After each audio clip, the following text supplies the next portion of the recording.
வணக்கம். உங்கள் குமராபாளையம் படைவெளி சேனலின் முக்கிய செய்திகள். 2 தினங்களுக்கு முன்பு பள்ளிப்பாளையம் பக்கத்தில் நடைபெற்ற போண்டாக்களுக்கும் கார வடைகளுக்கும் நடந்த கடும் கலவரத்தில் 100க்கும் மேற்பட்ட போண்டாக்கள் மரணமடைந்தன. 200க்கும் மேற்பட்ட கார வடைகள் படுகாயமடைந்தன. அந்த கலவரத்தில் ஈடுபட்ட 2 போண்டாக்கள் தப்பி ஓடி வந்து குமாரபாளையத்தில் உள்ள ஒரு பெட்டிக்கடையை மறைந்திருப்பதாக ரகசிய போலீஸ் விசாரணையில் தெரிய வந்துள்ளது. மேலும் அந்த பழைய போண்டாக்களை கண்டுபிடித்து கொடுப்பவர்களுக்கு 2 பக்கெட் பழைய சாம்பார் பரிசாக வழங்கப்படும் என்று உணவுத்துறை அமைச்சர் திரு பழையசோத்து பண்டாரம் அவர்கள் கூறியுள்ளார்.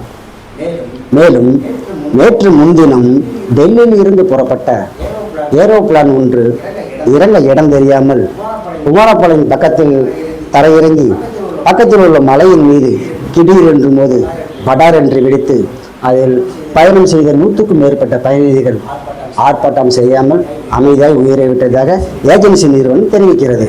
மேலும் அந்த ஏரோப்ளேன் தேடி வந்த ஹெலிகாப்டர் ஒன்று அதுவும் தரையிறங்க இடம் தெரியாமல் தரையிறங்கி பவானியில் உள்ள கூடுதுறையில் குளித்துவிட்டு நேராக கவர்மெண்ட் ஆஸ்பத்திரி சென்றதாக ஒரு தகவல் வந்திருக்கிறது.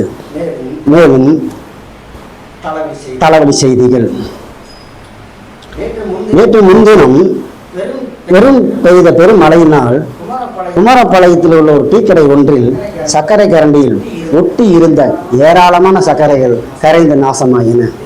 இதனால் பெருத்த நஷ்டத்துக்கு ஆளான டீக்கடைக்காரர் சுடுசோத்து சூப்பன் அவர்கள் துக்கம் தாங்காமல் தூக்கு போட்டு மரணமடைந்தார். இதை பார்த்த 2 மர்ம நபர்கள் தலைமை நீதிபதி திரு சருசெட்டி நாராயணசாமியிடம் சென்று முறையிட்டார்கள். திரு சருசெட்டி நாராயணசாமி அவர்கள் தற்கொலை நடந்த இடத்தை 2 நாட்கள் சுற்றுப்பயணம் செய்துவிட்டு இது சாதாரண கொலையே அல்ல, திட்டமிட்டே செய்யப்பட்ட கொலை என்று உறுதியாக கூறினார். மேலும் அவர் கூறியதாவது, இந்த கொலையை யார் செய்தார் என்று கண்டுபிடித்து கொடுப்பவர்களுக்கு 3000 ரூபாய் அபராதமும் 3 மாதம் சிறை தண்டனையும் பரிசாக வழங்கும் என்று அறிவித்துள்ளார். நீங்கள் கேட்டுக்கொண்டிருப்பது படைவெளி சேனலின் குமாரபாளையம் செய்திகள். 2 நிறமைகளுக்கு முன்பு குமாரபாளையம் ஆண்குறும் மூக்கில் ஒரு டீக்கடை ஒன்றில் சர்க்கரை கரண்டியை காணவில்லை என்று டீக்கடைக்காரர் சிபிஐயிடம் புகார் செய்துள்ளார். அவர் அளித்த புகாரின் பேரில் டெல்லியில் இருந்து 6 பேர் கொண்ட ஒரு உயர்மட்ட குழு இன்று காலை குமாரபாளையம் வருகை தந்துள்ளது. அந்த 6 பேர் கொண்ட உயர்மட்ட குழுவில் திரு பொனந்தூக்கி பொன்னுசாமி அவர்கள், பாடத்தளிப்பி பண்டாரம், சுடுசோத்து சூப்பன், சருசெட்டி நாராயணசாமி மற்றும் தண்டசோத்து கும்புராமம், ஆப்பத்திரடி சாப்பக்காலன் ஆகியோர் அடங்கியிருப்பார்கள். எப்படியும் 2-3 வருடங்களுக்குள் அந்த சர்க்கரை கரண்டியை கண்டுபிடித்துள்ளோம் என்ற நம்பிக்கை தமக்கு இருப்பதாக அந்த குழுவின் தலைவரான திரு பொனந்தூக்கி பொன்னுசாமி அவர்கள் நம்பிக்கை தெரிவித்துள்ளார். மீண்டும் 2 தினங்களுக்கு முன்பு பெய்த பெரும் மழையினால் குமாரபாளையம் ஆனங்குரு மூக்கிலிருந்து மழை வெள்ளத்தால் அடித்துச் செல்லப்பட்ட 2 மண்புழுக்கள் இன்று அதிகாலை 4 மணிக்கு வங்கக்கடல் கரையோரம் ஒதுங்கி கிடப்பதை நமது நாட்டு விஞ்ஞானிகள் கண்டுபிடித்திருக்கிறார்கள். மேலும் முக்கிய செய்திகள்.